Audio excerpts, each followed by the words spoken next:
You can be having a completely normal day and still feel uncomfortable inside. Nothing bad happens. No argument. No obvious stress. Your life looks fine from the outside. But inside, something feels tight, restless, or heavy, and you can't explain it. If someone asks what's wrong, you don't even know what to say, because technically nothing is wrong. And that confusion makes the feeling worse. Most people assume this discomfort means something is broken. They think they're ungrateful, weak, or overthinking. But what's actually happening is far more mechanical and far less personal. Your brain is reacting to unfinished emotional information, not current problems.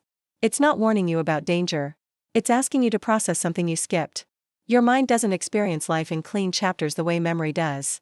It records interactions, reactions, suppressed thoughts, and emotional responses as ongoing processes. When something ends physically but not emotionally, the brain keeps it open. A conversation where you held back. A moment where you felt dismissed. A decision you made quickly but never fully accepted. None of these feel dramatic at the time, so they get ignored. But ignored doesn't mean resolved. The brain treats unresolved emotional input like background noise.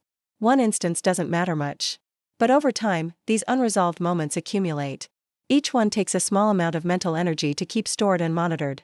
You don't consciously notice this, but your nervous system does. That's why you can feel drained or uneasy without being able to point to a cause.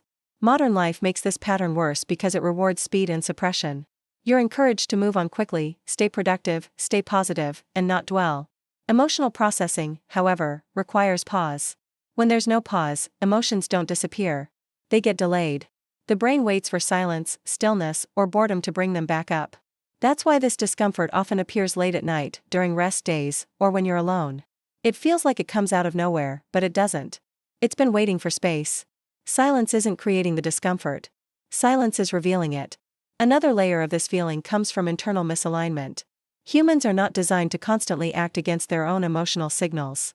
When you repeatedly say yes while wanting to say no, stay quiet to avoid tension, or behave in ways that don't match how you actually feel, the brain registers conflict. Not immediately. Gradually. This conflict doesn't feel like guilt or anxiety at first. It feels like subtle irritation, numbness, or restlessness. You start feeling disconnected from your own actions. You do things automatically, without emotional engagement. Over time, the mind begins signaling that something is off, not with your life, but with how you're living it. Most people respond to this signal the wrong way. They try to eliminate the feeling instead of understanding it. They distract themselves, overwork, scroll endlessly, binge content, or seek constant stimulation. Distraction works temporarily, but it comes with a cost. Each time you suppress the signal, the brain increases its intensity later to make sure it's noticed. That's why the discomfort often returns stronger after periods of distraction. It's not because the problem is growing. It's because the signal was ignored.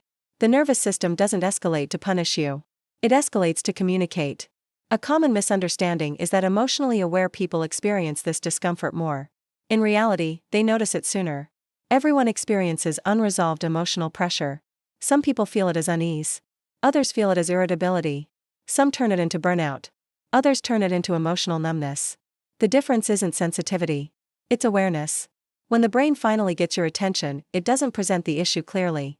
It doesn't give you a labeled message or a neat explanation. It gives you a sensation, a mood, a vague internal signal. That's because emotional information isn't processed verbally at first. It's processed physiologically. This is why sitting quietly, journaling, walking alone, or even talking things out can suddenly make you feel lighter without solving anything. The brain isn't looking for solutions. It's looking for acknowledgement. Once an emotional pattern is recognized, the nervous system reduces the alert. The pressure eases naturally.